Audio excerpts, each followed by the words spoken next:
because once you're outdoor, it picks up everything. We're going to do our best to try to isolate some of those noises in the recording, but no guarantee that it's going to be perfect because it's outdoor. I like to keep it raw, keep it exactly the way it is, the way it sounds. But anyway, I just want to invite you again to our program, this new edition of Sit and Talk. And as you know, since the last few weeks, I would say, 2 weeks ago, when we started to come on air to talk to you about this new project that we just realized. It's been published, and I'm so happy to announce to you that this book is actually right now online. You can go directly online and then go to even Amazon Books, or you can go to Google. Let me see exactly where you can do that. You can just type my name, Pierre Fenelon, and once you do that with your phone, and then you're gonna see all the books that are listed under my name there. And let me see, apparently if you Google my name, you probably won't see this new book yet.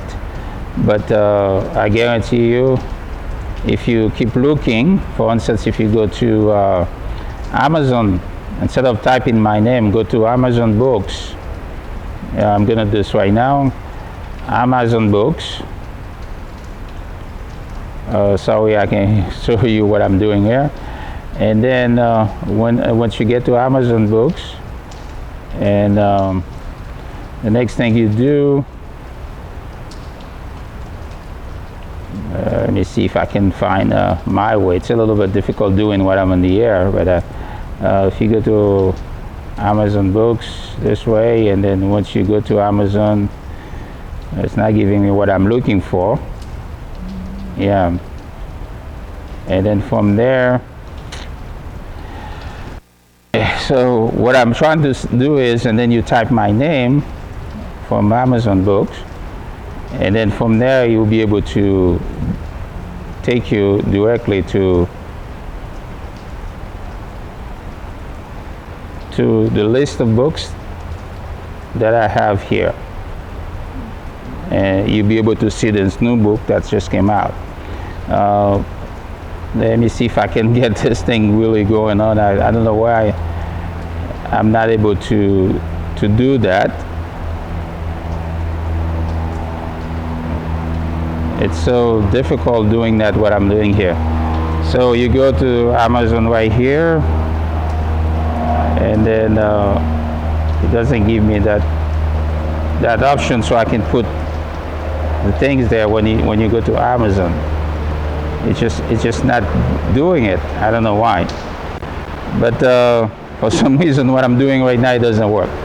So you go to Amazon, and then you put my name in there, and then you'll be able to see the book. Before we end this program, I'm probably gonna go back to that, what I'm doing here.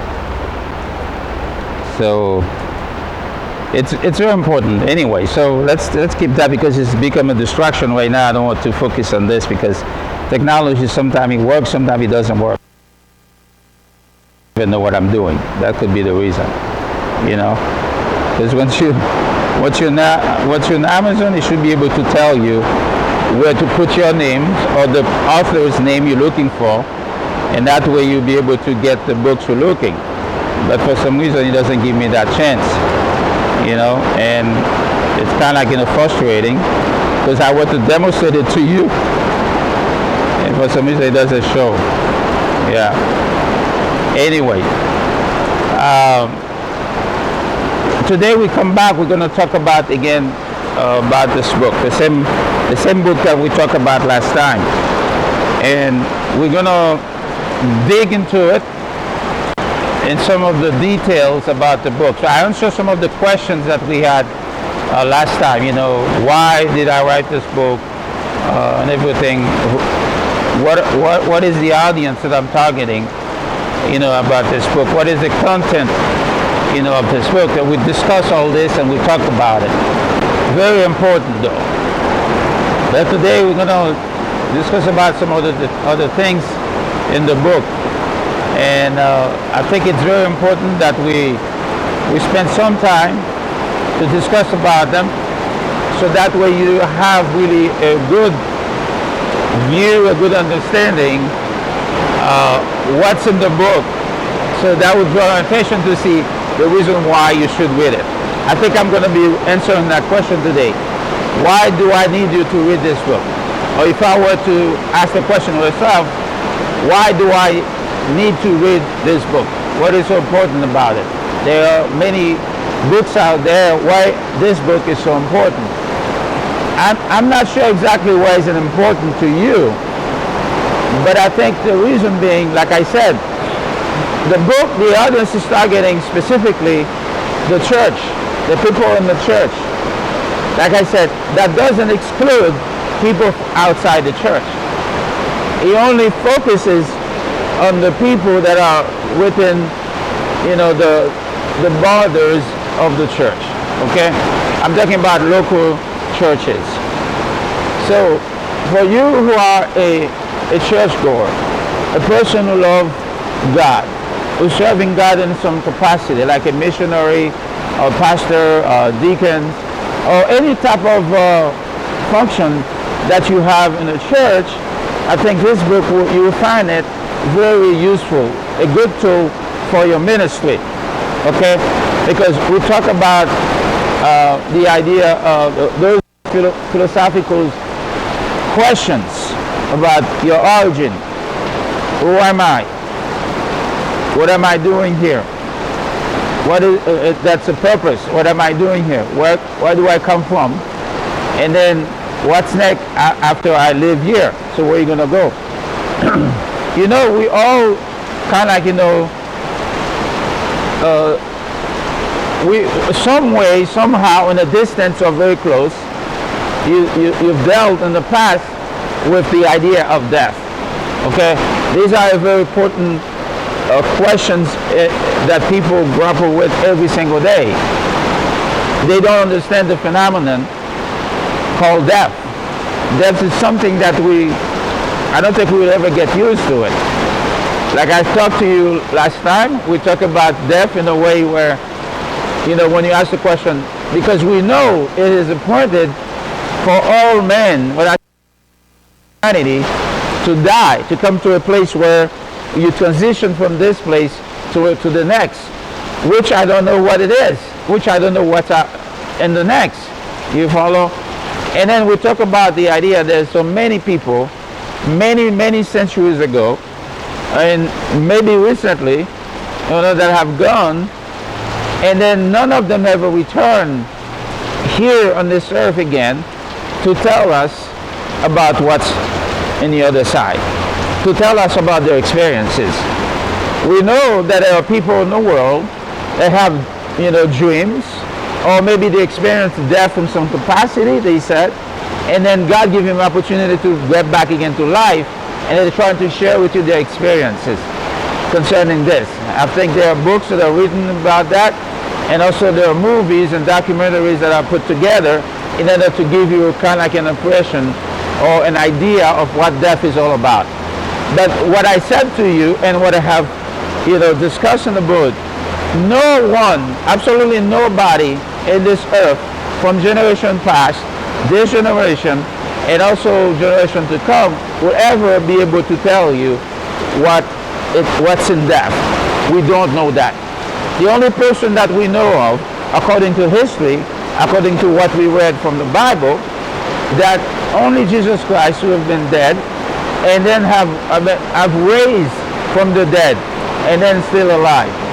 As you know, based on the teaching of the Bible, that Jesus is yet to return so that he can take his own away from this planet so that God can pour out a judgment in it. Okay, so that's what I'm going to say concerning this doctrine. We're not going to talk more about it, but specifically we focus about the idea of death. We've discussed all this in the book. If you want to know, some of the ideas about death, this book is a good book for you. It's a good book, like I said before, for Sunday school teaching, from Bible studies. Even pastor can prepare a sermon based on the frame of this book, the way that I discuss about this thing. You can have an idea where to go, what is it that you want to teach. And this is so important because you find that in this book. We also talk about, and there's a lot of examples about, struggles of life and things like that, in that nature. We also talk about the idea of worship. Remember last time we talked, when we say worship, everybody automatically think that we're talking about music. And then this is kind of like a bad, I would say, impression of what worship is all about. Because worship, you can have worship without music.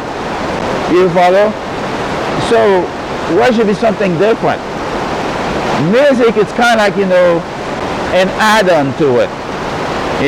But it's not solely worship. You say God didn't ask us to go and play music for him. Do you have in order to worship?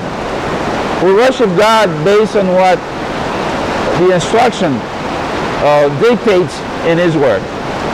The prescription that is given to us. That's how we worship him. And he gives you the details and everything.